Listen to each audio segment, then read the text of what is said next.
मंडळी, मे जून मध्ये तुम्ही एक चर्चा नक्की ऐकली असेल.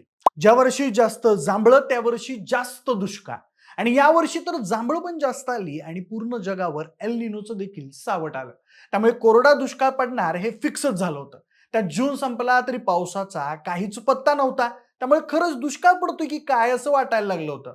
पण जसा जुलै सुरू झाला तसा पावसाने असा जोर धरलाय की त्या सगळ्या जांभूळ आणि एल निनो तज्ञांचं घराबाहेर निघायचं अवघड झालंय. असो, विनोदाचा भाग वेगळा, पण खरंच पावसाने गेल्या 3-4 दिवसातच असा कहर केलाय की चांगल्या चांगल्या तज्ञांना अंदाज लावून अवघड झालंय. पण खरंच जगावर एल निनोचं संकट असताना इतका पाऊस कसा काय कोसळतोय? हवामान तज्ञांचे अंदाज काय सांगतायत आणि या पावसामागची नेमकी कारणं काय आहेत? हे सगळं जाणून घेणार आहोत आजच्या या व्हिडिओमधून. नमस्कार, मी प्रथमेश आणि तुम्ही पाहताय विषयच भारी. मंडळी, या वर्षी तुम्ही टीव्हीवर, पेपरमध्ये किंवा मोबाईलवर एक बातमी नक्कीच ऐकली असेल. यंदा एल निनोचं सावट आहे.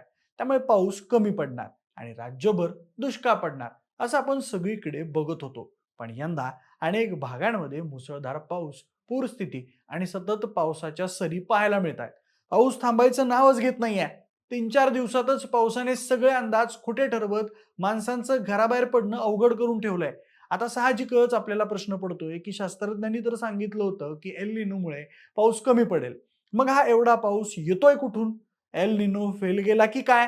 त्याचं पहिलं कारण असं आहे की बंगालच्या उपसागरात कमी दाबाचं क्षेत्र तयार झालंय. म्हणजे आपल्याकडे पाऊस वाढण्यामागचं पहिलं कारण म्हणजे बंगालच्या उपसागरात तयार होणारं कमी दाबाचं क्षेत्र. आता हे कमी दाबाचं क्षेत्र म्हणजे नेमकं काय? तर सोप्या भाषेत सांगायचं झालं तर समुद्रावर जेव्हा हवा गरम होऊन वर जाते तेव्हा तिथे एक रिकामी जागा तयार होते.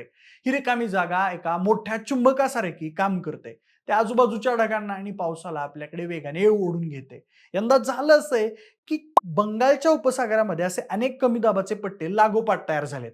हे पट्टे तयार होतात आणि वाऱ्यासोबत प्रवास करत आपल्या महाराष्ट्राकडे आणि मध्य भारताकडे येतात.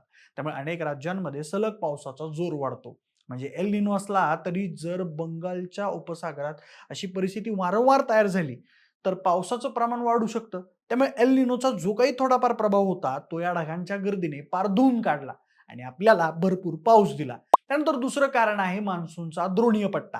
हा द्रोणीय पट्टा म्हणजे आकाशातील ढगांचा आणि हवेचा एक अदृश्य हायवे किंवा मार्ग असतो. पावसाळ्यामध्ये हा मार्ग जिकडे सरकतो तिकडे जोरदार पाऊस पडतो. साधारणपणे पावसाळ्यात हा पट्टा कधी हिमालयाकडे जातो जेव्हा पाऊस कमी होतो. तर हाच पट्टा कधी खाली येतो.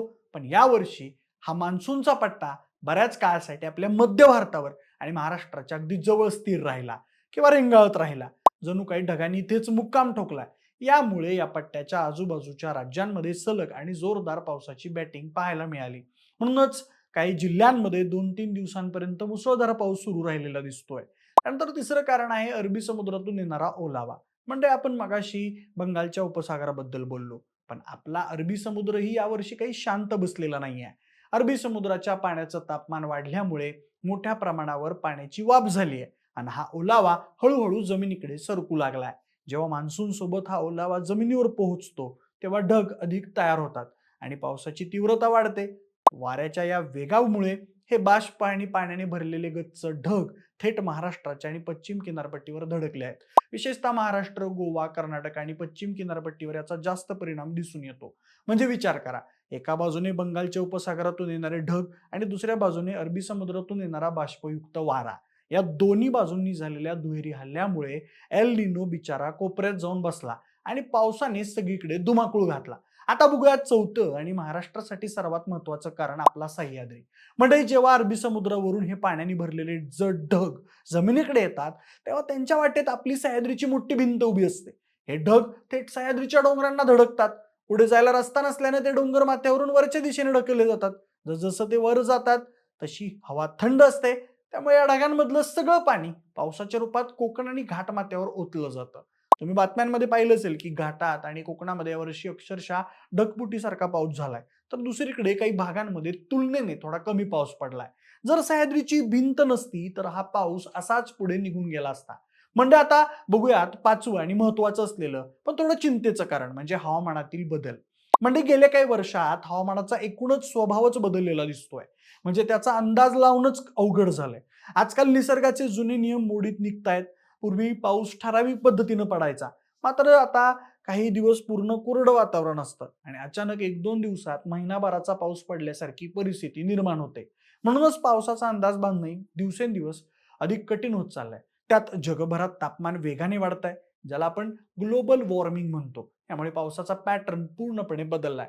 पूर्वी कसा सलग आणि रिमझिम पाऊस पडायचा तसा आता पडत नाहीये. आता अचानक एकाच दिवसात आणि काही तासातच महिन्याभराचा पाऊस कोसळून जातो. हे अचानक होणाऱ्या हवामान बदलाचे संकेत आहेत. यामुळेच एल निनो सारखे जुने ठोकताळे आता काम करत नाहीयेत. त्यासोबतच निसर्ग आता अनपेक्षितपणे वागतोय आणि त्यामुळेच आपल्याला हा त्याचा रौद्र अवतार पाहायला मिळतोय. आणि त्यामुळेच एल निनो म्हणजेच कमी पाऊस असं समीकरण प्रत्येक वेळी लागू होत नाहीये. बंगालच्या उपसागरातील परिस्थिती, मान्सूनची हालचाल, अरबी समुद्रातून येणारा ओलावा, सह्याद्री पर्वतरांगांचा प्रभाव आणि बदलत चाललेलं हवामान ही होती ती 5 प्रमुख कारणं ज्यामुळे एल निनोचं सावट असूनही यंदा पावसाने जोरदार कमबॅक केलं. या सगळ्यांनी मिळून एल निनोला हरवलंय. ही सगळी कारणं एकत्र आली तर एल निनो असतानाही अनेक भागांमध्ये जोरदार पाऊस पडतोय. त्यामुळे हवामानाचा अंदाज नियमित पहा, स्थानिक प्रशासनाच्या सूचनांचं पालन करा आणि पावसाळ्यात सुरक्षित राहा. बाकी तुमच्या शहरात किंवा गावात पावसाची सध्या काय परिस्थिती आहे? भरपूर पाऊस आहे की अजूनही जोरदार पावसाची वाट पाहताय? कमेंट करून नक्कीच कळवा आणि सोबतच आपल्या विशेष भारतीय YouTube चॅनलला सबस्क्राईब करायला अजिबात विसरू नका. धन्यवाद.